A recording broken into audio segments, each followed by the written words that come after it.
ពីរបីត្រូវស្ដាប់សំដីលោកគ្រូអ្នកគ្រូ4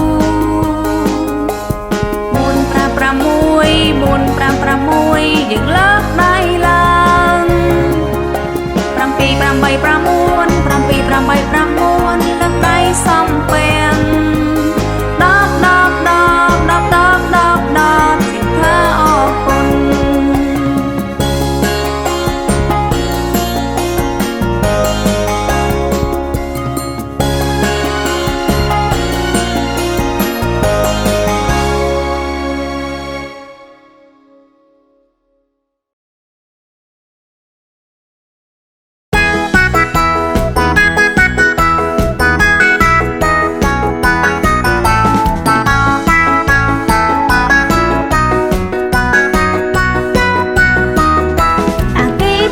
ខ្ញុំបិចែចាំផ្ទះបិចែសំពេចែដើរជើងពីរបើចង់ប្រើវាតតែឲ្យនំស៊ីវាដើរជើងពីរបកកន្ទុយឲ្យមើលអាគីឆ្កែខ្ញុំបិចែចាំផ្ទះបិចែសំពេចែដើរជើងពីរបើចង់ប្រើវាតតែឲ្យនំស៊ីវាដើរជើងពីរបកកន្ទុយឲ្យមើល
ប្រ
ស្អាតជានិញ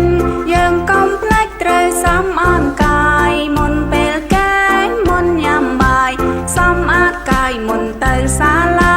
សំអាតកាយមុនទៅសាលាកុំលេងដីកុំលេងដីនាំតំភ័យដល់យើងក្រុមគ្នាត្រូវតែស្អាតក្រុមវេលាតើក្លាយជាកុមារកុំរូតើក្លាយជាកុមារកុំរូ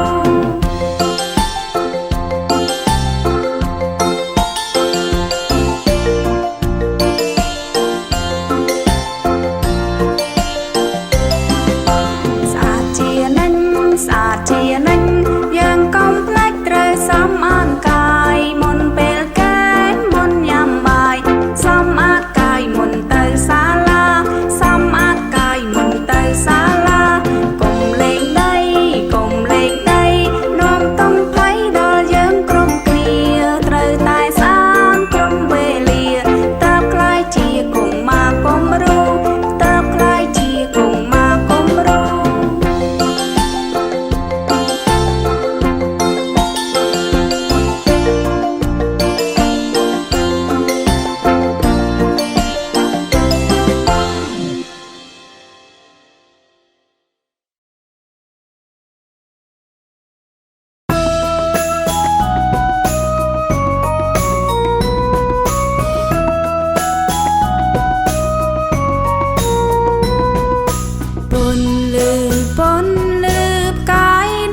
បាយពេលយើងរីករាយយើងត្រូវតែដៃ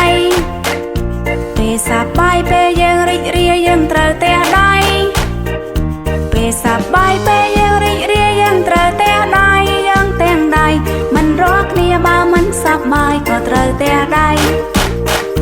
ពេលសប្បាយពេលយើងរីករាយយើងត្រូវតែស្មាពេលសប្បាយពេលយើងរីករាយយើងត្រូវតែស្មាពេលសប្បាយពេលយើងរីករាយយើងត្រូវតែស្មាយើងទាំងស្មាមិនរកគ្នាបើមិនសប្បាយក៏ត្រូវតែស្មាពេលសប្បាយពេលយើងរីករាយយើងត្រូវតែផ្លូវពេលសប្បាយពេលយើងរីករាយយើងត្រូវតែផ្លូវពេលសប្បាយពេលយើងរីករាយយើងត្រូវតែផ្លូវយើងទាំងផ្លូវមិនរកគ្នាបើមិនសប្បាយក៏ត្រូវតែផ្លូវពេលសប្បាយពេលយើងរីករាយយើងត្រូវតែក្បាលពេលសប្បាយពេលយើងរីករាយយើងត្រូវតែក្បាលពេលសប្បាយពេលយើងរីករាយយើងត្រូវតែក្បាលយើងទាំងក្បាលមិនរកគ្នាបើមិនសប្បាយក៏ត្រូវតែក្បាលពេលសប្បាយពេលយើងរីករាយយើងត្រូវគួរជើងពេលសប្បាយពេលយើងរីករាយយើងត្រូវគួរជើងពេលសប្បាយពេលយើងរីករាយយើងត្រូវគួរជើងយើងគួរជើងមិនរកគ្នាបើមិនសប្បាយក៏ត្រូវគួរជើងមិនរកគ្នាបើមិនសប្បាយក៏ត្រូវគួរជើង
សម្រាប់